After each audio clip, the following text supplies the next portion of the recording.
మొదటి యాకోబు రాసిన పత్రిక 1వ అధ్యాయం 23వ వచనం.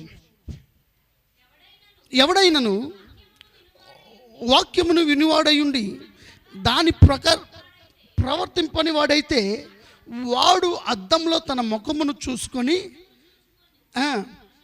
మనిషిని పోలి ఉన్నాడు. అవతలకి పోయి తానెట్టివాడో వెంటనే మర్చిపోవును కదా.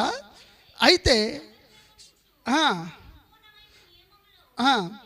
తేరి చూచి నిలకడగా ఉండువాడెవడో వాడు విని మర్చువాడు కాక క్రియలను చేయువాడై ఉండి తన క్రియలలో ధన్యుడగును. హల్లెలూయా. దేవుని వాక్యాన్ని స్ట్రైట్ అవే యాకోబు మాట్లాడుతూ ఉన్నాడు. నేను కూడా ఎక్కువ స్టోరీస్ చెప్పను. స్ట్రైట్ అవే నేను మాట్లాడుతున్న మాట ఏంటంటే, వాక్యము అర్థమై ఉన్నది, అంతే. వాక్యం ఏమై ఉన్నది? అర్థమై ఉన్నది. అర్థం ఏం చేస్తుందంటే మనల్ని చూపిస్తుంది. మనం ఎలాగున్నామో అలాగే చూపిస్తుంది. మనకి ఎక్కడ మచ్చుందో అక్కడ చూపిస్తుంది, ఎక్కడ లోపం ఉందో అక్కడ చూపిస్తుంది. ఎవరైనా ఫంక్షన్కి వెళ్ళేటప్పుడు అద్దాన్ని 4-5 సార్లు చూసుకుంటారు. ఎందుకు? ఫంక్షన్కి వెళ్ళేటప్పుడు ఏమైనా తగ్గిందేమో, ఎక్కడైనా మచ్చుందేమో, బట్టలు బాగున్నాయా లేదా అని చూసుకుని వెళ్తారు. అయితే చాలామంది ఇక్కడ 2 వ్యక్తుల గురించి రాయబడుతుంది. ఒకరు ఎవరో తెలుసా? అద్దంలో తన సహజ మొహాన్ని చూసుకుని పక్కకెళ్ళి మర్చిపోతారు వీళ్ళు. వీళ్ళు ఏం చేస్తారు? అద్దంలో మొహం చూసుకుంటారు, పక్కకెళ్ళి మర్చిపోతారు. రెండో వాళ్ళు ఉన్నారు, వాళ్ళు ఏం చేస్తారు తెలుసా? అద్దంలో తన మొహం చూసుకుని సరి చేసుకుని తన క్రియల ద్వారా ధన్యుడగుతాడట. హల్లెలూయా. తన క్రియల ద్వారా ధన్యుడగుతాడట. అయితే వాక్యం గురించి ఈ యొక్క బైబిల్ అనేది చాలా యూనిక్ అండి. బైబిల్ అనేది చాలా యూనిక్.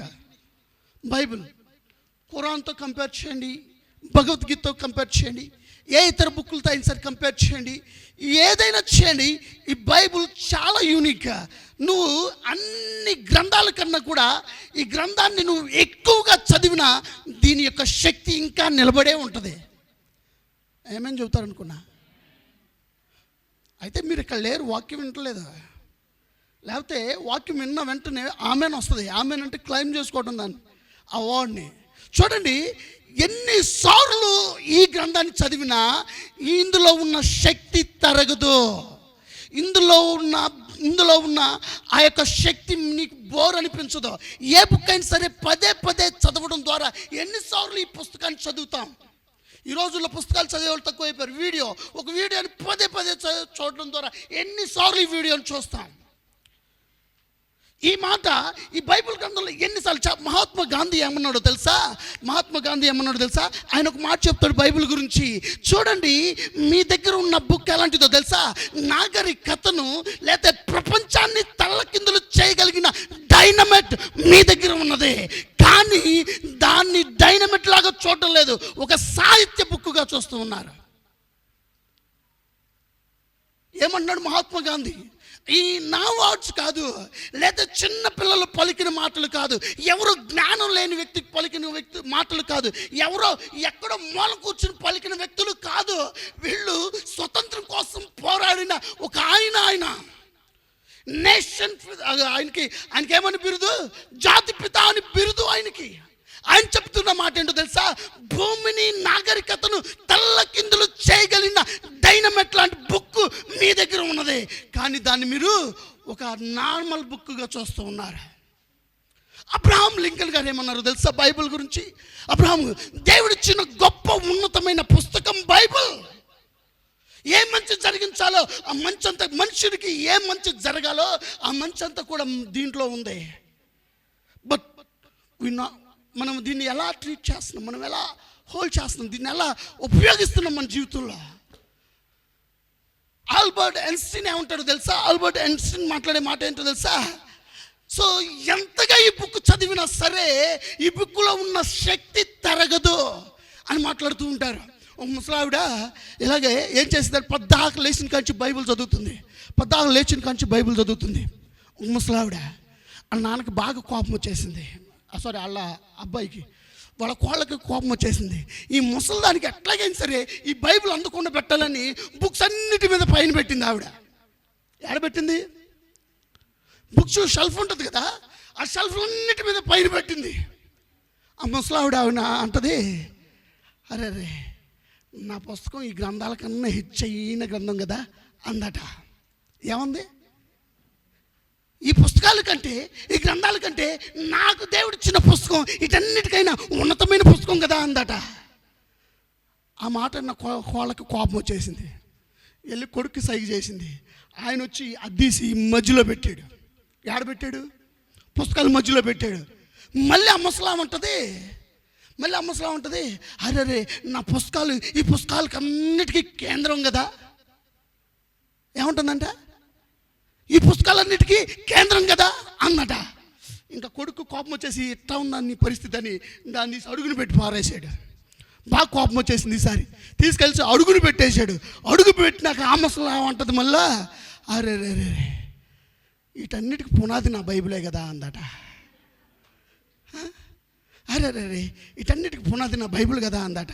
కిరణం ఏందట కూర్చున్నా? చూడండి, ఆ ముసలావిడికి ఉన్న ఆసక్తి బైబిల్ మీద.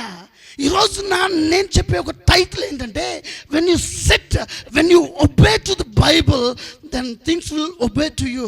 అండ్ ఎప్పుడైతే నువ్వు బైబిల్కి విధేయత చూపిస్తావో, దెన్ థింగ్స్ అన్నీ కూడా నీకు లోపడతాయి. హల్లెలూయా, హల్లెలూయా. మా ఇంటికాడ ఒక చిట్టిమ్మ అని ఒక ఆవిడ ఉంది.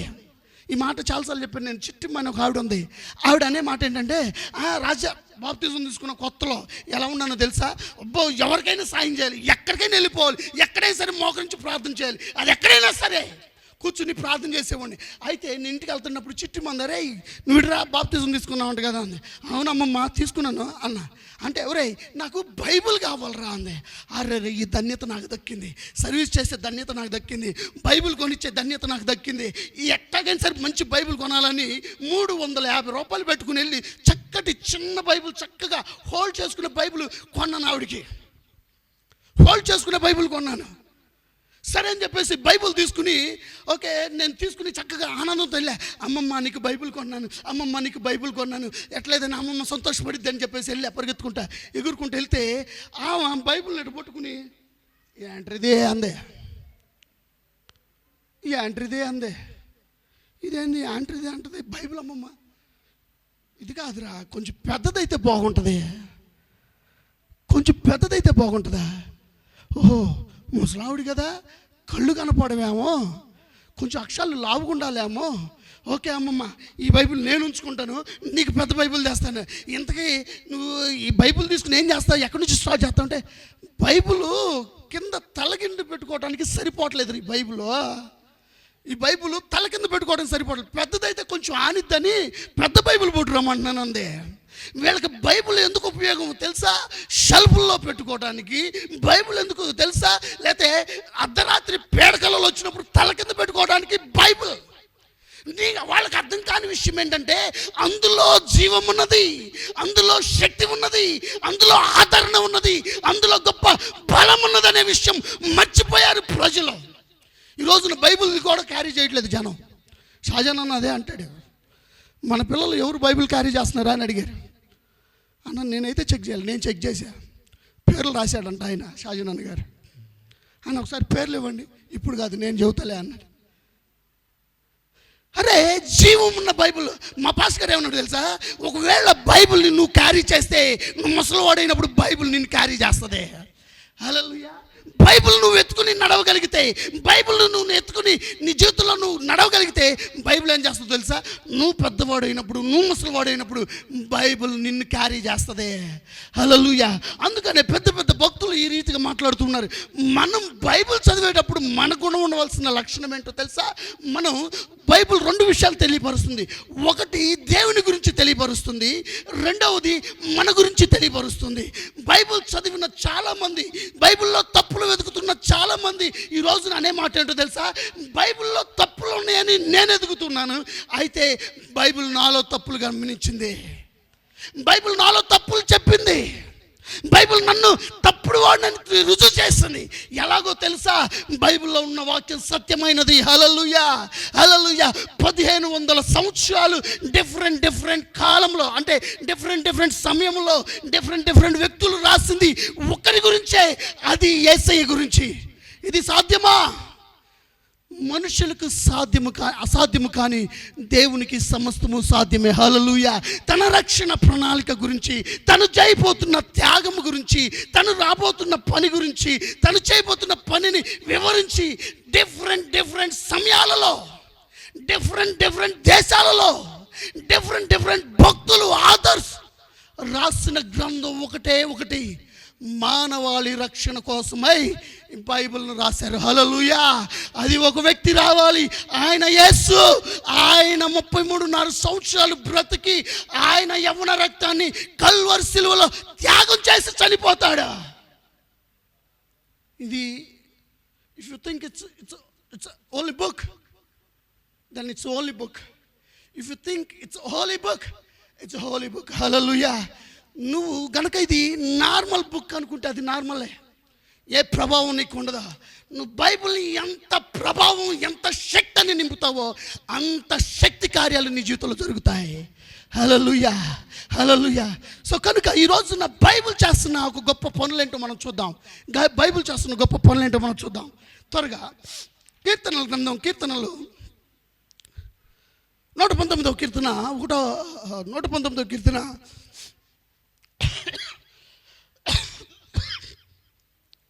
105వ వచనం. 105 త్వరగా. నీ వాక్యము నా పాదములకు దీపమైనది. చాలు. చూడండి, నా వైపు చూడండి. నేనెంత అందవికారంగా ఉన్నా మీరు నా వైపే చూడాలి. ఎట్లా తిట్టుకున్నా సరే మీరు నా వైపే చూడాలి. నా మొహం చెమటలు పట్టినా సరే నా మొహమే చూడాలి. నేను నల్లగుండా సరే నా మొహమే చూడాలి. ఒక గుడ్డోడు చెప్పాడు, నువ్వు చాలా అందంగా ఉంటావని. ఎవరు చెప్పారంట నాకు? అసలు విన్నారా? ఇప్పుడు అర్థమైంది కొంతమందికి. ఒక గుడ్డోడు చెప్పాడు, నువ్వు అబ్బలా అందంగా ఉంటావని. నేను దాన్ని చూసి పొంగిపోవడం. చివరికి నాకు తెలిసిన విషయం ఏంటంటే ఆడి కళ్ళు కనపడవు. ఎందుకు నా వైపు చూడమంటున్నానంటే, దేవుని వాక్యం నువ్వు వింటావని, అంతే, ఏం లేదు. జీవితంలో నేను తెలసొక్క వేసుకుంటాను నేను ఎప్పుడు అనుకోవాలి. నాకు తెలసొక్క వెంటనే ఇష్టం ఉండదు. నవ్వుకో, కిరణ్ బాగా నవ్వుకుంటాడు. కానీ దేవుడు నేను అనుకోని దానికన్నా, నేను ఊహించిన దానికన్నా గొప్పగా బ్లెస్ చేసి నువ్వు నా బిడ్డవు అని చెప్పాడు. హల్లెలూయా, హల్లెలూయా. అది గొప్ప ధన్యత. నాది స్థితి కాదు, మీ అందరికీ తెలుసు.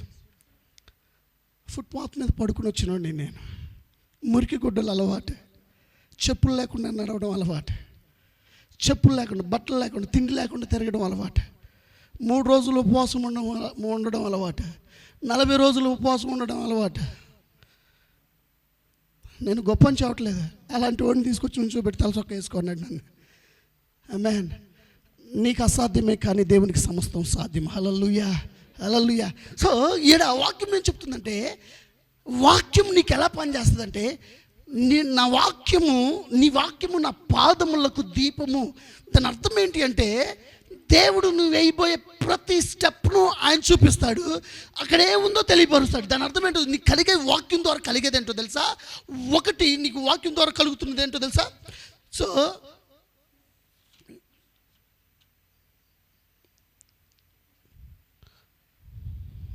ఎడిపోయిందో సరే, వాక్యం ద్వారా నీకు కలుగుతున్న విషయం ఏంటో తెలుసా? ఒకటేంటో తెలుసా? విజ్డమ్ కలుగుద్ది. లాంతర్ లేకపోతే లైట్ చూపించినప్పుడు అక్కడ ఏముందో తెలుస్తుంది, అక్కడ ఏం మాట్లాడుతుందో తెలుస్తుంది, అక్కడ ఏం జరుగుతుందో తెలుస్తుంది. లాంతర్. రెండవదిగా నేను చేసేది ఏంటో తెలుసా? గైడెన్స్. సో అది నడిపిస్తుంది. మొదటిగా వాక్యము పాదములకు దీపమై ఉండడం అంటే అక్కడ ఉన్నదాన్ని తెలియపరుస్తుంది, జ్ఞానం ఇస్తుంది. రెండవది నిన్ను నడిపిస్తుంది. నిన్న ఎలిమెంట్స్ మాల్కి వెళ్తే అక్కడ చిన్న కాన్సర్ట్ జరుగుతుంది. చిన్న కాన్సర్ట్ జరుగుతుంటే చిన్నపిల్లలు పార్టిసిపేట్ చేయాలి. ప్రిన్సీని అడిగింది, పార్టిసిపేట్ చేస్తావా? ఎస్ డాడీ, నేను పార్టిసిపేట్ చేస్తాను. సరే, వాళ్ళు ఏం చేశారంటే ఒక చిన్న అప్లికేషన్ ఇచ్చి పిలుపు చేయమన్నారు. ఇక్కడ చాలా షాపులు ఉన్నాయి. ఈ షాపు నేను క్లూ ఇస్తున్నాను, ఆ క్లూ పట్టుకుని షాపుని నువ్వు వెళ్ళి పట్టుకుంటే వాళ్ళు ఇంకో క్లూ ఇస్తారు, ఇంకో షాపుని పట్టుకోవాలి. అక్కడికి వెళ్తే ఇంకో క్లూ ఇస్తారు, ఇంకో షాపుని పెట్టుకోవాలి. ఈ పాప చదివిన వెంటనే భయపడుతుంది. ఈ పాప చదివిన వెంటనే జ్ఞానం లేదు, అర్థం కావట్లేదు, ఎక్కడికి వెళ్ళాలో తెలియట్లా, ఏం చేయాలో తెలియట్లా. పక్కన నేనుండా, ఏం డాడీ అన్న, డాడీ ఈ షాప్ కావాలి డాడీ అంది. రా నేను చూపిస్తా. తీసుకెళ్ళింది. ఆ షాప్కి వెళ్ళి వాడు క్లూ ఇచ్చాడు. ఆ షాప్ని అట్లా 14 షాపులు గెలిచింది. అయితే చివరికి వచ్చింది ప్రైజ్ తీసుకోవాలి. అక్కడికి వెళ్ళిన తర్వాత ప్రిన్సీ ఎవరు అన్నారు. నేను వెళ్ళానా, ప్రిన్సీ వెళ్ళిందా? ఎవరు వెళ్ళారు? ప్రిన్సీ వెళ్ళింది. సో వాళ్ళు కాన్సెప్ట్ ఎవరికి ఇచ్చారు, కాంపిటీషన్ ఎవరికి ఇచ్చారు? నాకు ఇచ్చారా, ప్రిన్సీకి ఇచ్చారా? ప్రిన్సీకి ఇచ్చారా? సో బహుమతి ఎవరు తీసుకోవాలి? ప్రిన్సీ తీసుకోవాలి. కానీ అక్కడ హెల్ప్ చేసింది ఎవరు? తండ్రి. నీకు అర్థమవుతుందా? సో రేసులో పరిగెడుతుంది నువ్వే, రేసు ఏర్పాటు చేయబడింది నీకే, రేసు నీకోసమే ఉంది. కానీ గమనించవలసిన విషయం ఏంటో తెలుసా? ఆయన నీకు సహాయకుడిగా ఉంటాడు. హల్లెలూయా. ఈ వాక్యం అనేది సహాయంగా ఉంటుంది, నిన్ను నడిపిస్తుంది. చివరికి బహుమతి అందుకునేది ఆయన కాదు, నీవే. రెండవది, 1 పేతురు పత్రిక 2వ అధ్యాయం 2వ వచనం. త్వరగా సమస్తమైన 1 పేతురు పత్రిక 2వ అధ్యాయం 2వ వచనం. యెహోవా దయాళుడని రుచి చూచి ఆయన పాలలో ఆయన ఇస్తున్న రక్షణలో ఎదగాలట. ఎలా ఎదగాలట? అక్కడ చదువుకుంటే ఆత్మీయ గ్రోత్ గురించి మాట్లాడుతుంది. రెండోది, వాక్యం ఏం చేస్తుందో తెలుసా? నిన్ను ఆత్మీకంగా నిలబెడుతుంది. ఆత్మీకంగా లేవు అంటే నువ్వు క్రైస్తవుడివి కాదు. ఆత్మీకంగా లేవు అంటే, ఆత్మీకంగా ఎదగట్లేదంటే ఎక్కడో లోపం జరుగుతుంది. ఆత్మీకంగా నిలబడలేకపోతున్నావు అంటే, ఆత్మీకంగా దేవుని సన్నిధిలో ఉండలేకపోతున్నావు అంటే ఏంటి అంటే లోపం నీదే. దేవుని వాక్యాన్ని చదవలేకపోవడం, దేవుని వాక్యాన్ని అర్థం చేసుకోలేకపోవడం, దేవుడే నాతో ఉన్నాడని నమ్మలేకపోవడం, నీకు ఇంకా కార్యాలు జరగట్లేదంటే, ఇంకా నీ జీవితంలో ఆశీర్వాదం లేదు అంటే, ఇంకా నీ జీవితం ఇంకా దీనస్థితిలో ఉందంటే దాని అర్థం నువ్వే లోపం. ఇక్కడ ఆత్మీయ ఎదుగుదల ఎలా జరుగుతుందో తెలుసా? ఆ పాల వలన మీరు ఉంటుంది. చదవండి.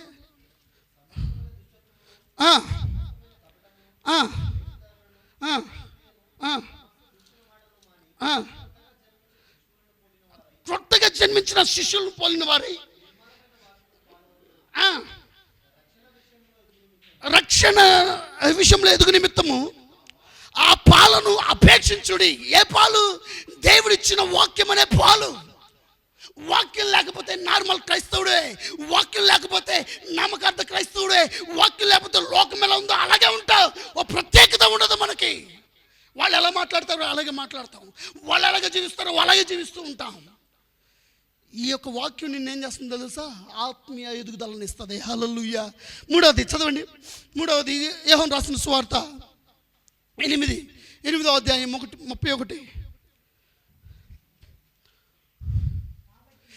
కాబట్టి యేసు,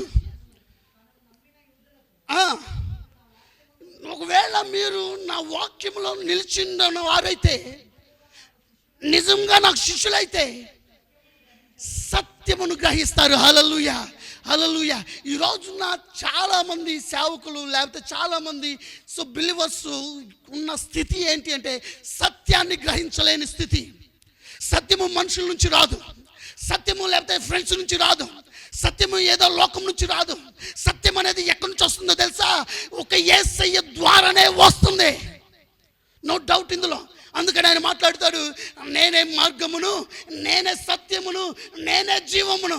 ఇటువంటి సవాలు విసిరిన ఏకైక వ్యక్తి ఉన్నారు అంటే అది ఒక లోకంలో యేసయ్య మాత్రమే, ఎవరు లేరు. ఈ సవాలు ఎవరు విసిరినా సరే నువ్వు దేవుడని పిలవచ్చు.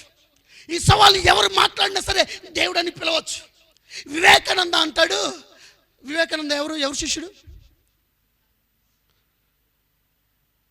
వివేకానంద ఎవరు శిష్యుడు? మీరు చెప్పేది రైటే కానీ భయం. టైం వెంక చూస్తాడు. చూసావు, కరెక్టే. రామకృష్ణ పరమహంస శిష్యుడు, గొప్ప భక్తుడు. ఆయన అంటాడు, యేసయ్య బ్రతికిన దినాల్లో కనుక నేనుంటే, యేసయ్య జీవించిన రోజుల్లో నేనుంటే, ఆయన పాదములు సెంటుతోనో నీళ్లతోనో కాదు, నా రక్తంతో కడిగేవాడిని. వివేకానంద గొప్ప వ్యక్తి, ఒక మతాన్ని స్థాపించిన వ్యక్తి. అని చెప్పే మాట ఏంటో తెలుసా? ఆయన ఉన్న రోజుల్లో నేనుంటే నా రక్తంతో ఆయన పాదాలు కడిగేవాడిని. అంత పరిశుద్ధుడు మన దేవుడు. హల్లెలూయా. అంటే ఆయనలో సత్యం ఉన్నది. ఆ సత్యం నిన్ను స్వతంత్రులుగా చేయబోతుంది. నువ్వు గమనించవలసింది, మనుషుల్లో వెతికితే సత్యం ఏ కోణాన కనపడదు. సో వాళ్ళకి కంఫర్ట్గా ఉన్నంత వరకు నీతో సహవాసంగా ఉంటారు, వాళ్ళకి చక్కగా ఆహ్లాదకరంగా ఉన్నంత వరకు నీతో బాగుంటారు. వన్స్ చెడిందా, అసత్యం అనేది బయటకు వచ్చేస్తుంది మనుషుల్లో నుంచి. అసత్యం అనేది బయటకు వచ్చేస్తుంది. ఒక సత్యము యేసయ్య. హల్లెలూయా. ఆయనే సత్యము. ఆ సత్యం మనల్ని ఏం చేస్తుందో తెలుసా?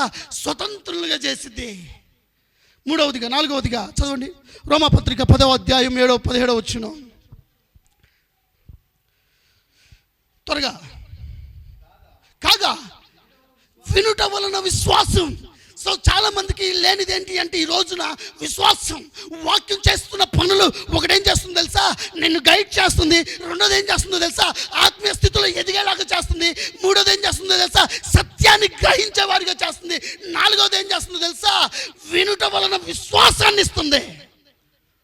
వినరు, వాక్యం బాగాలేదు, ఆరాధన బాగాలేదు.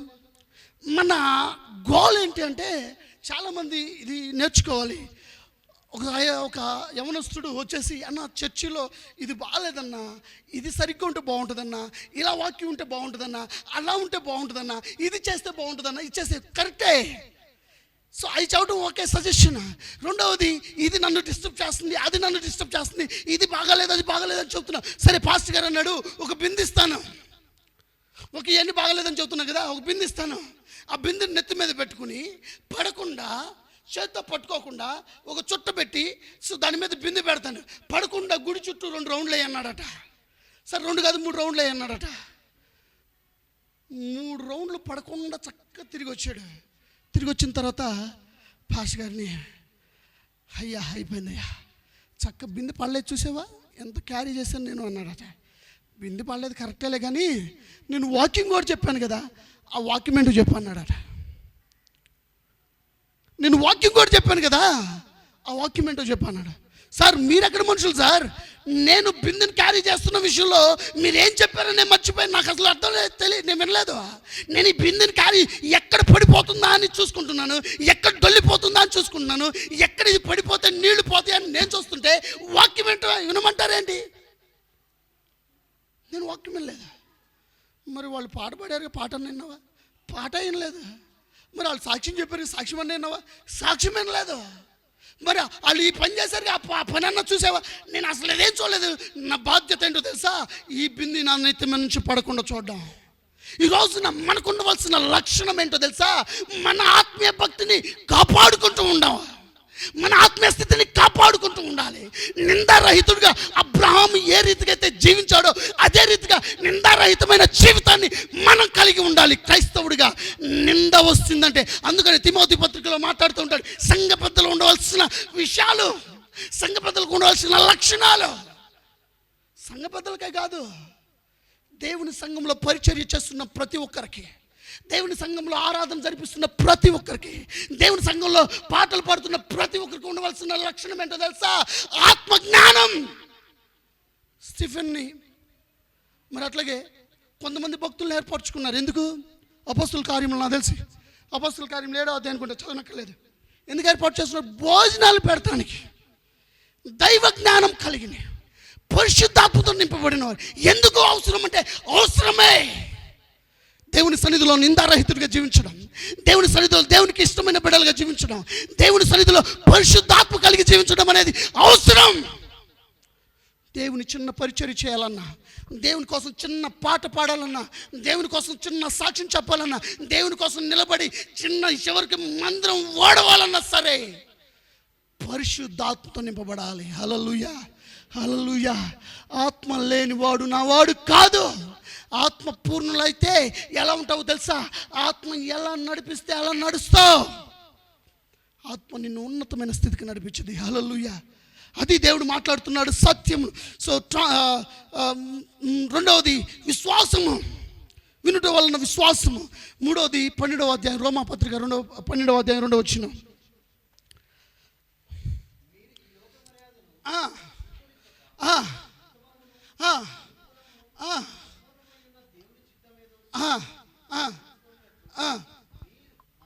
మీ మనసు మారి నూతన మగుట ద్వారా రూపాంతరము పొందుడి. మీ మనసు మీరు రూపాంతరం చెందాలి అంటే, రూపాంతరంగా మారాలి అంటే మొట్టమొదట మనస్సు మారాలి. ఏం మారాలట? మనస్సు మారాలి. హృదయం నిండిన దాన్ని బట్టి నోరు మాట్లాడుతుంది. మనసు మారగలిగితే రూపాంతరం చెందుతావు. హల్లెలూయా. వాక్యం నిన్ను ఏం చేస్తుందంటే ట్రాన్స్ఫార్మేషన్లోకి తీసుకెళ్తుంది, మార్పునిస్తుంది, గొప్ప మార్పునిస్తుంది. వాక్యం ఏం చేస్తుందంట? ఒకటి గైడెన్స్ ఇస్తుంది, ప్రతి గైడెన్స్ జ్ఞానం ఇస్తుంది. రెండోది వాక్యం ఏమిస్తుంది? ఆత్మీయ ఎదుగుదలను ఇస్తుంది. మూడోది ఏమిస్తుంది? సత్యాన్ని గ్రహించే తత్వాన్ని ఇస్తుంది. నాలుగోది ఏమిస్తుంది? విశ్వాసమునిస్తుంది. ఐదోది ఏమిస్తుంది? ఐదోది ట్రాన్స్ఫర్మేషన్. మనుషుల్ని చూసినప్పుడు అరే ఈ మనిషి అసలు మన మాట వినేదట్లేడే, దేవునికి లోబడి ఇలా వెళ్ళిపోతున్నాడు అనే ట్రాన్స్ఫర్మేషన్ ఇస్తుంది. 2 తిమోతికి రాసిన పత్రిక 3వ అధ్యాయం 16వ వచనం. దైవజనుడు సన్నద్ధుడై ప్రతి సత్కార్యమునకు పూర్ణముగా సిద్ధపడి ఉండవాలి. దైవావేశము వలన అంటే, దైవావేశము వలన అంటే ఒకటి మన సేవకులు మాట్లాడేది కానీ, దేవుని ప్రజలు మాట్లాడేది కానీ వారి మాటలు కాదు. దేవుని యొక్క జ్ఞానము, దేవుని యొక్క రెవల్యూషన్, దేవుని యొక్క ప్రత్యక్షతలతోనే దైవ సేవకులు మాట్లాడతారు. చాలామంది మాట్లాడే విధానాలు 3గా ఉంటాయి. 1 జ్ఞానంతో మాట్లాడతారు, 2 అవసరం నిమిత్తం మాట్లాడతారు, 3వది సో అవసరం అనగానే సో ఏది చెప్తే కరెక్ట్ చేసుకుంటాడని ఆలోచించుకుని అవసరం నిమిత్తం మాట్లాడతారు.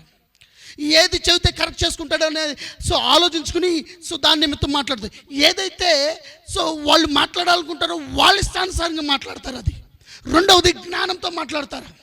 సో ఏది తప్పితే, ఏది మాట్లాడితే తప్పు వస్తుందని అన్ని చదువుకుని తెలుసుకుని జ్ఞానంతో మాట్లాడతాడు. కానీ మూడవది ఏంటో తెలుసా? దైవావేశము వలన కలిగినవి.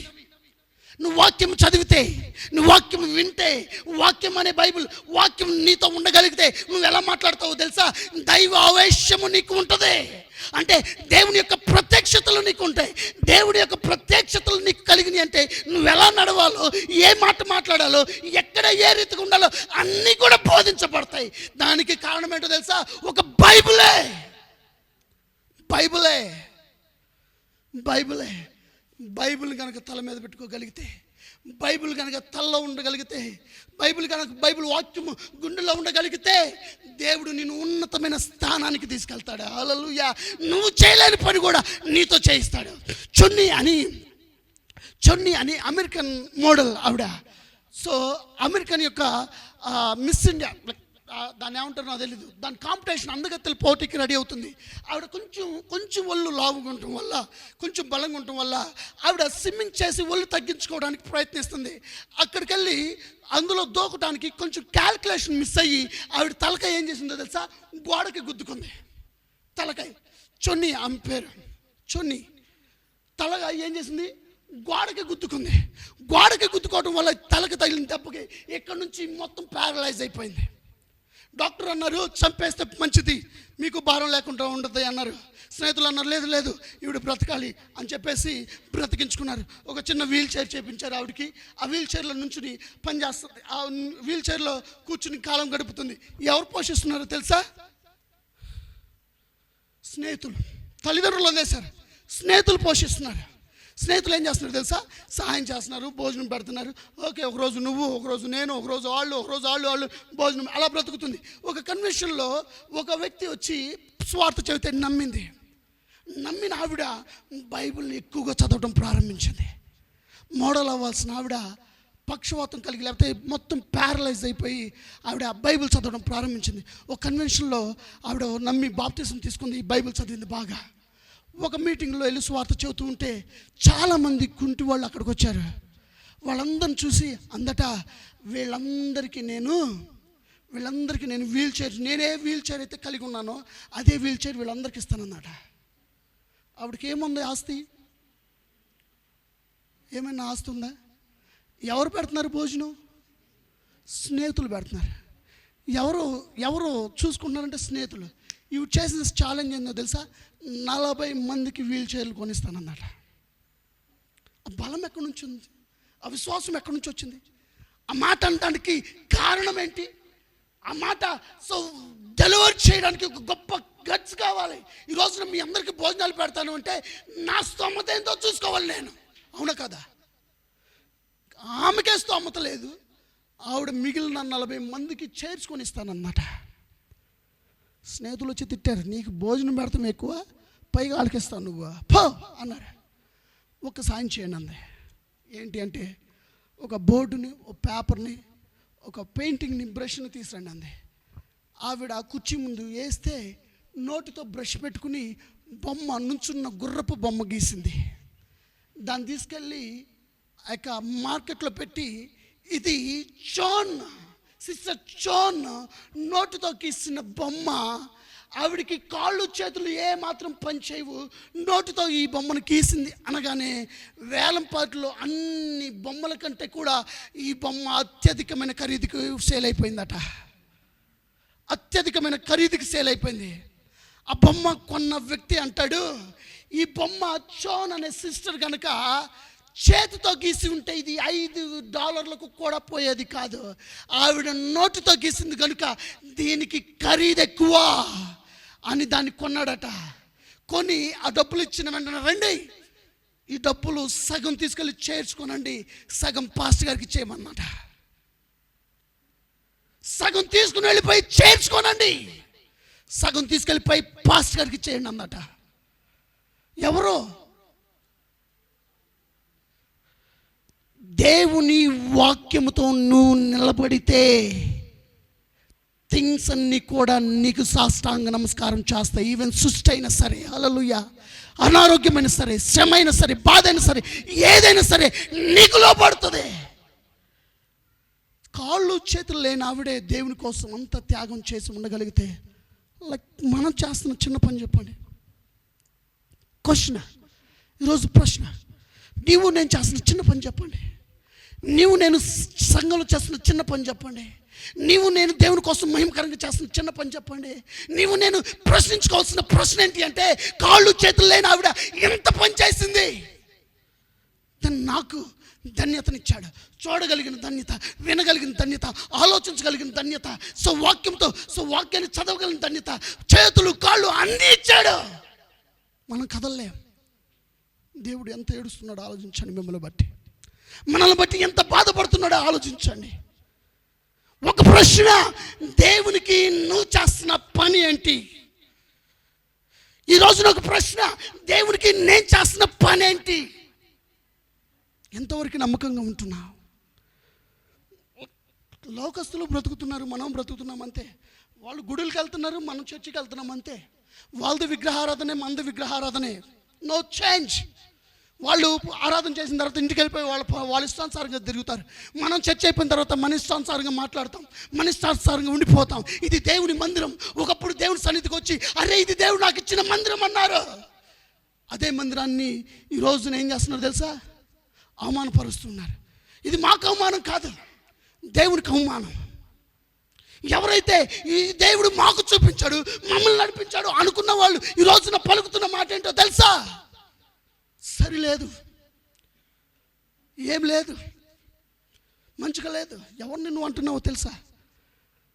దేవుడు ఏర్పాటు చేసుకొని నా సంఘాన్ని విమర్శిస్తూ ఉన్నావు. హల్లెలూయా. దేవుడు ఏర్పాటు చేసుకుని దేవుని ప్రజల చేత నడిపించబడుతున్న సంఘాన్ని, దేవుడు నిత్యము ఆరాధనలు అందుకునే స్థలాన్ని అవమానపరుస్తున్న, కించపరుస్తూ ఉన్నావు. జీవితంలో ఆశీర్వాదం ఉంటుందా? ఉండదా? కనుక ప్రియ సంఘమా, మనం దేవునికి పని చేయాలి. హల్లెలూయా, హల్లెలూయా. దేవుని కోసం నిలబడాలి.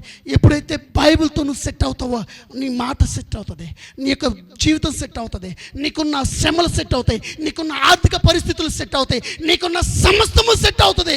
నువ్వు ముందు సెట్ అవ్వాల్సింది ఎవరితో తెలుసా? బైబిల్తో. బైబిల్తో సెట్ అవ్వాలి. బైబిల్తో సెట్ అవ్వాలి. బైబిల్తో సెట్ అవ్వాలి. ఎప్పుడైతే నువ్వు బైబిల్తో సెట్ అవుతావో నువ్వు ప్రతి వాళ్ళతో సెట్ అయిపోతావు, ప్రతి వాళ్ళతో చక్కగా ఉండిపోతావు, ప్రతి వాళ్ళతో నవ్వుతో మాట్లాడతావు, సన్నిధిలో ఏ పనున్నా నవ్వుతో చేసేస్తావు. నువ్వు సెట్ అవ్వకపోతే నువ్వు మాట్లాడే ప్రతి మాట విమర్శకు దారితీసింది, నువ్వు చేస్తున్న ప్రతి పని విమర్శకు దారితీసింది. అదేదైనా కానీ, సంఘంలో ఓడడం కానీ, సంఘంలో ప్రార్థన చేయడం కానీ, సంఘంలో వాక్యం చదవడం కానీ, సంఘంలో పాట పాడడం కానీ, ఆరాధన చేయడం, ఏదైనా సరే ముందు మనం సెట్ అవ్వాల్సింది ఎక్కడ తెలుసా? వాక్యంతో. వాక్యంతో సెట్ అయితే నువ్వు ఎక్కడైనా సెట్ అయిపోతావు. వాక్యంతో సెట్ అవ్వకపోతే ప్రతిదీ ఇబ్బందే, ప్రతిదీ ఇబ్బందే. ఆ మాట అంటావు, వీళ్ళు అంటావు, వాళ్ళు అంటావు, వీళ్ళు చేస్తావు, అది చేస్తావు, ప్రతిదీ ఇబ్బందే. Let's set with the word of God. దేవుని యొక్క వాక్యంతో సెట్ అవడానికి ప్రయత్నిద్దాం. దేవుని యొక్క వాక్యంతో నడవడానికి ట్రై చేద్దాం. దేవుని యొక్క వాక్యంతో ఎదుగుతూ దేవునికి మహిమ తెచ్చే బిడ్డలుగా ఉందాం. హల్లెలూయా, హల్లెలూయా. ఈ సంఘాన్ని దేవుడు ఏర్పాటు చేసుకోవడంలో ఎటువంటి డౌట్ లేదు. ఇది ఆయనది, ఇది ఆయనది. అన్నగారిని, అన్నవాళ్ళని, మిమ్మల్ని అమ్మవాళ్ళని అందరిని ఏర్పాటు చేసుకుని నడిపించుకున్న సంఘము దేవుడు. హల్లెలూయా, హల్లెలూయా. ఏడకొచ్చావు అంటే నీ ద్వారా ఏదో పని జరగాలి అని ఇక్కడికి వచ్చాడు, ఇక్కడ నడిపించుకున్నాడు దేవుడు. అట్టి రీతిగా మనం ఉన్నాం. చోనీ సిస్టర్ ఏమి లేనప్పటికీ ఏదో చేయాలని తాపత్రపడింది. దేవుడు ఆమెను వాడుకున్నాడు. కాళ్ళు చేతులు లేని ఆవిడని వాడుకుంటే నిన్ను వాడుకోడా? నీకు అండగా ఉండడా? నీకు తోడుగా ఉండడా? నిన్ను బలపరచుడా? ఎస్, బలపరుస్తాడా దేవుడు. అట్టి రీతిగా దేవుడు నేను వాక్యంతో దీవించును, ఆశ్రయించును గాక. ఉదయం లగంగానే డివోషన్ జరుగుతుంది, బైబిల్ క్లాస్ జరుగుతుంది. అన్న ప్రిపేర్ అవడానికి 3 గంటలకు లేచి ప్రిపేర్ అవుతారు. అన్నకన్నా నిస్వార్థమైన సేవ. 3 గంటలకు లేచి ప్రిపేర్ అయ్యి వాక్యాన్ని బోధించడానికి యవనస్తులకు సిద్ధపడతారు. 6 గంటలకి డివోషన్ జరుగుతుంది. జాయిన్ అవ్వండి, వాక్యం వినండి, ప్రార్థన చేయండి. దేవుడు మీకు అనుగ్రహించిన ప్రతి ఆశీర్వాదం మీ ముందుంటుంది. హల్లెలూయా. దీనికి నిదర్శనం మేమే. దేవుడు మిమ్మల్ని అట్టి రీతిగా దేవుడు దీవించి ఆశ్రయించును గాక. చిన్న ప్రార్థన చేయగలవా? చిన్న ప్రార్థన చేయగలవా? అయ్యా, నా జీవితంలో ఇప్పటి వరకు వాక్యం చదవలేదని చిన్న ప్రార్థన చేయగలవా? ఇప్పటి వరకు నేను వాక్యంతో నిలబడలేదయ్యా అని చిన్న ప్రార్థన. దేవునికి చిన్న ప్రార్థన. అయ్యా, నీకోసం నేనేం చేశానయ్యా? నీకోసం నేనేం సంపాదించానయ్యా? నా అనుదినం నా జీవితం ద్వారా ఎన్నో అవమానాలు మీకు కలుగుతున్నాయి. నా యొక్క మాట దుడుసు వల్ల, నా జీవితం ద్వారా నీకు అవమానం తెస్తూనే ఉన్నానయ్యా. నా యొక్క ప్రవర్తన ద్వారా మీకు అవమానం కలిగిస్తూనే ఉన్నాను. ఈ రోజు నుంచి నీ వాక్యాన్ని నేను చదివి నీ వాక్యంతో లోబడి ఉంటాను ప్రభువా అనే ఒక మాట నువ్వు చెప్పగలిగితే దేవుడు నీ యందు సంతోషించబోతున్నాడు. దేవుడు నీ యందు ఆనందించబోతున్నాడు. తల్లి, చిన్న ప్రార్థన దేవునికి, చిన్న ప్రార్థన దేవుని సన్నిధిలో. హల్లెలూయా.